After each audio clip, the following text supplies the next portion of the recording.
Ladies and gentlemen, live from Eric Lima Shenanigans of 1977. It's Wednesday or Saturday, and you know what that means. It's time for AEW Dynamite or Collision Event Center. And now here's the man that will bring you the happenings of AEW All Elite Wrestling action, Mr. Eric M. Lima. Thank you very much, Mr. Announcer, sir. Well, hello there, everyone. Welcome to yet another episode of Eric Lima Shenanigans, 1977, episode 2445 of the show. What's going on, everybody? It is August 6, 2025, 10:36 p.m. Hope you guys had a wonderful, blessed day. And I know most of y'all are winding down. I'll talk about that. Don't worry about watching this video now. And just take your time, relax, chill, get some sleep. Wake up bright-eyed and bushy-tailed. If you're in the mood to watch one of my videos, hey, here I am. You know what I mean? So, hope you guys are, like I said, get some sleep, have a good night. But I gotta do this video. I have to. So, if you're planning to go to sleep right now, good night, and just sleep tight. Don't let the bed bugs bite. But, however, if you're up and you decide to check out my video, hey, great. Hey, I'd like to have you on board. Yay! Okay. I'm having too much fun here. My brain's screwed up. Now, I did this last video, and I want to make sure I reiterate what's my apology, what's going on. What happened was, one of my videos, I screwed up the sequence. On the Roadside Shenanigans of 1999, episode 16 of that. It was on the final day of the Portuguese Feast that happened this past Sunday. I'm sure there was still more cleaning up to do, but I'll tell you what, when I, every time I walked at those feast grounds, you know, you never know who you're going to run into. You know, I run into the same usual people, and just having so much fun. They're just taking in the ambiance and the atmosphere, and watching everybody smile and have a good time, hug and talk with old friends and all. It's just wonderful things to do, and wonderful things to see, and everything else in between. Yes, sir. You know what I mean? It's gonna be a lot of fun. It's always been a lot of fun, but I think the fun summer stuff is kind of over. I'm all festivaled and feasted out, and time to relax during the weekend and just say, you know, because it's been crazy days, you know. It's been the crazy days with the crazy man. And when you go crazy man, you go crazy days, you know. And it's been a crazy weekend with crazy stuff happening. So, I hope y'all can, wait a minute. That's weak. I was hoping to let out a fart, but that was not. I was trying to make the video funny, and it isn't working. So, I was like, you suck, Eric. I know, I suck. Anyways, so let's talk about what happened on AEW Dynamite. That was over a half an hour ago. There we go. Over. We're going over. We're going with the overs. Shut up. Okay. Anyways, MJF decided to address Adam Page and Mark Briscoe. You know what I'm going to do? This is MJF kind of inspired me to write a list. I usually do top of the Shenanigan charts. I could do top 10, top 15 wrestlers I can't, or wrestling personalities I cannot stand. I think I should do that. That'll be a whole lot of fun. This will give me a huge opportunity here. Trust me on that one. MJF decided to address Hangman Adam Page and Mark Briscoe, and Hangman Adam Page won MJF in the matchup for the title. He said, I'm not going to do it until I execute this contract. You know that. You know, I'm going to take it out on your friend, Mark Briscoe. And then Speedball Mike Bailey went one-on-one with Jon Moxley. And during the matchup, Darby Allin was beating the crap out of Wheeler Yuta and captured him and put him in a white body bag and distracting Moxley and Marina Shafir. But Moxley stuck with the match, ended up defeating Speedball Mike Bailey. And then him and Marina Shafir were going to the back to chase Darby Allin. And Renee Paquette interviewed Alex Windsor and the Timeless One, Toni Storm, the lovely Toni Storm, the AEW Women's World Champion, as Mercedes Moné will be defending her TBS title at the Forbidden Door in a fatal four-way matchup against a representative of AEW. representative of CMLL and a representative of Stardom. And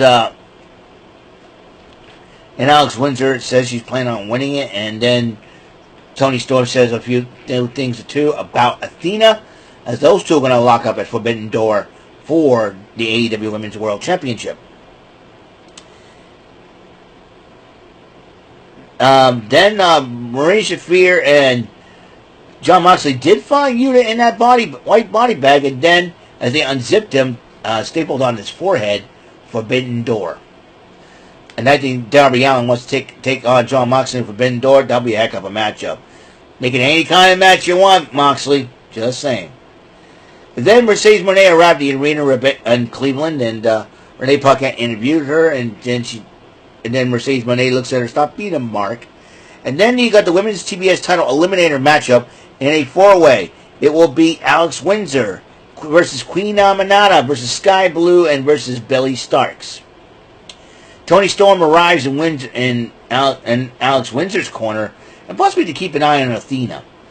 And during that matchup, Athena gets involved. Storm punches Athena. And Monet shows up after the matchup, confronts Windsor.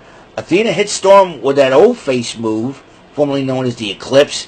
And Mercedes Moné attacks Windsor, and then both women had a standoff. Mercedes Moné was looking at the Ring of Honor Women's Championship, but they call it a truce for now. Athena, if I were you, I'd be holding on to that belt and worry about Tony Storm right now, because if you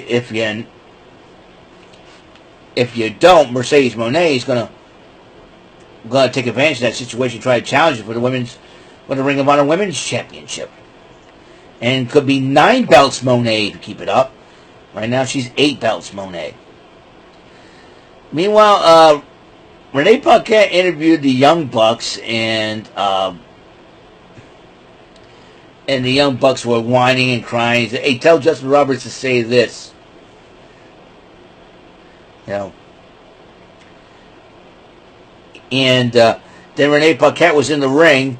Oh, how that fast? You know, she interviews the Young Bucks, and then she's already in the ring. It's like, how fast was that? You know, she must have teleported. That's crazy. Anyways, interviewed Kyle Fletcher and the Don Callis family, and Don Callis likes to run his mouth. He's another one I can't stand. Oh, hot dog head himself. And then Kyle Fletcher, you know, says that he'll defend the title at AEW Collision this Saturday, and that challenger has been named the Stone Pitbull. Tomohiro Ishii will be the challenger. So, and then Don Callis shows the painting of Kyle Fletcher and Don Callis. I'm going, and I'm looking at this. I'm looking at the picture. I'm like, is Kyle Fletcher naked in that picture with the TBS title? What is Don Callis doing? I mean, did anybody catch that? It's like, I'm like, what the heck?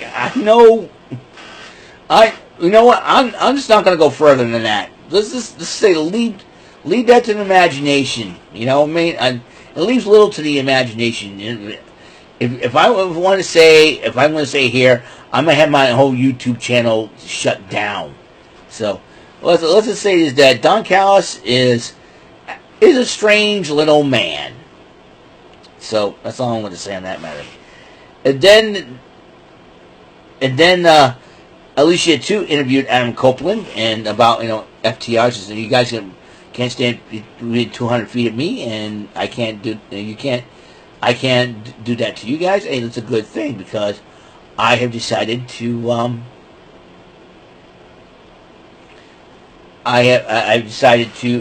I talked to Tony Khan, and he said, well, you're going one-on-one with Big Stoke, who is not injured. Trust me, Stokely Hathaway, Big Stoke. And he goes, and FTR can't get involved or bang from ringside, or else that restraining order will be lifted if it does. So Big Stokely Hathaway's in quite a pickle. And we'll hear from FTR and Stoke during the later on the broadcast, so to speak. And they're going back with Adam Copeland, so just Adam Copeland, which is a really cool idea. The Tag Team Eliminator Semifinal, Brodito versus the Young Bucks. Brodito, that's Brody King and the Ring of Honor World Champion Bandito. And the funny part is when they tried to, they did the regular entrance. I was like, oh, that kind of sucked. They're going back to that. And all of a sudden they try, they lift up the little wall thing for them to go through. When the wall got stuck, they had to crawl under, and they're getting pissed off, right? And then their nameplate, when they show at the bottom, Max and Jeremy. Now, if you don't know why that happened, here's the deal. The Young Bucks were in TNA as a tag team known as Generation Me. Max Buck, Jeremy Buck. I thought that was funny. I thought the correct, and then they tried to do the pyro thing. Pyro didn't go off. Only two streams of, two streams of pyro. One that went that way, one this way. Like, what the heck, dude? And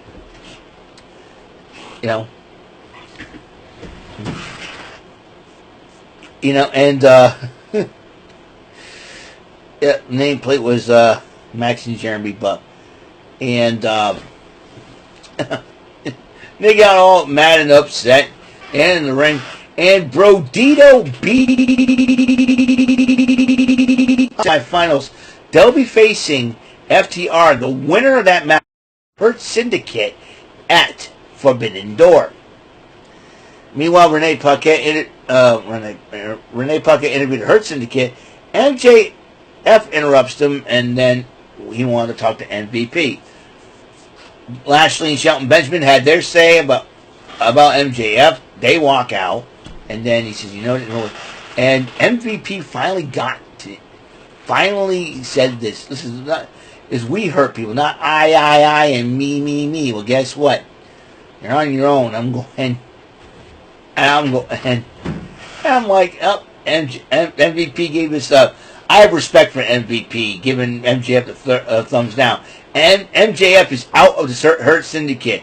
Gee, that's probably the shortest time anybody stayed in the stable. I don't know, last time, I think was it Daniel Bryan part of Nexus, I think? But in AEW, that's the shortest time anyone stayed in the stable, I think. And yeah, MJF, you are just a sad little man. Yeah. I bet you MJF's manhood is so small that when his girlfriend wanted to have sex with him and start orally, she'd be going on a scavenger hunt.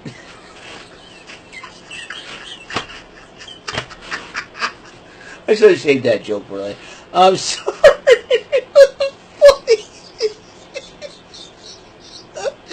That joke was, I don't care. I'm sorry.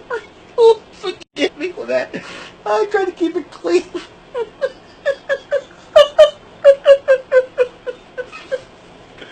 Oh my God, that was funny.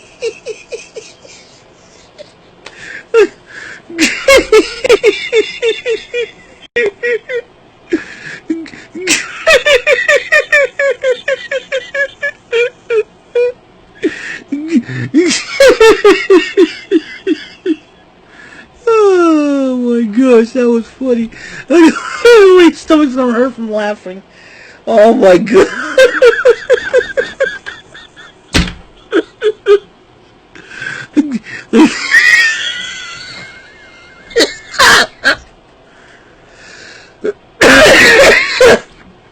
Oh my gosh. Woo. My stomach is hurting from laughing so hard. That's like the funniest joke. I came up with it, but a little differently. And I was like, I was going to make a joke about myself where I'm so fat and it's so small down there. If I get a girlfriend and she wanted to have sex with me and she wanted to start orally, I'd be taking her on a scavenger hunt, And that was the original joke. But the original dirty joke, I tried to keep it clean, using clean words to do it. But for Lord, forgive me for that. Oh man, anyways, so MJF is officially out of the Hurt Syndicate. And then Alicia too interviewed FTR and Stokely Hathaway, who goes by the name Big Stoke now. FTR is not happy about the matchup that's going to happen next week, and Stokely Hathaway Big Stoke says, you know what? We want to make sure your family. They talk about his family again. Well, Adam Copeland was also talking about Christian Cage and said, he still has no remorse. He's still got a lot to learn. And then, like I said, okay, now fast forward to FTR and Stokely Hathaway says, you think I've never been in a fight before? I have, and I'm gonna beat you I'm gonna beat you up so bad, And you tell your wife who's got a head of a microballer, what the heck are you thinking saying that about Beth Phoenix, Big Stoke? Stokely Hathaway's another guy I can't stand because the idiot runs his mouth and he gets himself into a lot of trouble. And he's got that grumpy-looking face and bulgy eyes, looking like the love child of Charles Barkley and Kevin Hart, for goodness sakes, And I don't know what the heck is Big Stokes thinking, and I want to know what Beth Phoenix is thinking about when Big Stokes, he's got a head of a micro brawler. Man, I'm telling you, I don't know what's stupid. Jazz Chisholm's Jr.'s base running for the Yankees, or Big Stokes' big mouth. Let me tell you. So, anyway, a lot of interviews happening on Dynamite. I don't know what is up with that. And then Renee Paquette interviews Swerve Strickland as he addresses Kazuchika Okada, who will be facing at Forbidden Door for the unified title. And then Alicia 2 interviews Mark Briscoe. And then Hangman Adam Page interrupts Briscoe when Alicia 2 says he's been winning these main events. He might go for the world title. And then Adam Page basically, look, I looked up to you and your brother for a long time. You're my great friends. We've known each other for a while. I want you to beat MJF. Go beat MJF, and I'll be the first one to gladly give you a title shot. So, anyways, Renee Paquette interviewed Queen Amanada and says, I did not win, but we're going to need to take care of the Triangle Madness. And then, Nightingale agrees, says, hey, we'll take care of Madness. And then Chris Statlander comes in, hugs everybody, acts like she's all buddy Will Nightingale. It looks like I think Will Nightingale says, I'm trying to move on, And Chris Statlander throws stuff, I don't know what it is, like popcorn or something like that. It fell into Will Nightingale's hair and all that. So there you go. Excuse me. And so, main event, Mark Briscoe versus MJF. MJF picked up the victory, but here's what happened. Mark Briscoe's foot was on the ropes, but referee Bryce Rensburg did not see that. MJF kind of looked and he put and threw the foot down off the ropes before Bryce Rensburg turned around. And I believe that Bryce Rensburg was handing a belt to MJF, who MJF is the CMLL light heavyweight champion. I think that's what it is. And then he continues to attack Briscoe after the match, and then he was about to bloodied him, busting him open until he's about to use the Dynamite ring. When Adam Page comes out and confronts MJF, and then starts comes out and brawls with MJF. And then MJF retreats. Hangman Adam Page was checking on Mark Briscoe. He sees Mark Briscoe busted open. Here comes Hangman Adam Page going after MJF again, and they brawl all over the arena as referees finally separate them. Like I said, I think I'm inspired to do a list of wrestlers and wrestling personalities that I can't stand. That would be something to look up to. So that'll be something to do for me. So that's all the time we have on this episode of Eric Lima Shenanigans 1977, 2445 of the show. Tomorrow we're going to do some Pressure Luck. And also, even though I'm taking a sabbatical from Rant and Rave, they'll have a special guest co-host, Brandon LaChance. So I want you guys to show Brandon LaChance some love and support, and show the other three gentlemen some love and support as well. Brandon Martin, Jordan Little, and William Braun, as I take my mandatory sabbatical, and Michael Mavardier still has free concerts. So that will be tomorrow. I'll be watching TNA, and I will give you the TNA Event Center report. And then we'll go from there. So I want to thank everybody for tuning in, and I will see you guys on the next episode of Eric Lima Shenanigans 1977. Play some pressure luck. All right? Now will be tomorrow. Until that next episode comes rolling around, Mr. Announcer, take us home.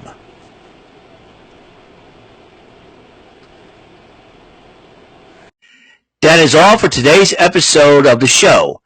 This is Mr. Announcer speaking for Eric Lima Shenanigans of 1977. A Big Beefy E and Do It for Bob Saget production, and in association with a Raving Bull for 3000 Telepictures and Distribution. Thank you for watching another episode of Eric Lima Shenanigans of 1977. See you later on the next episode of the show. Goodbye for now.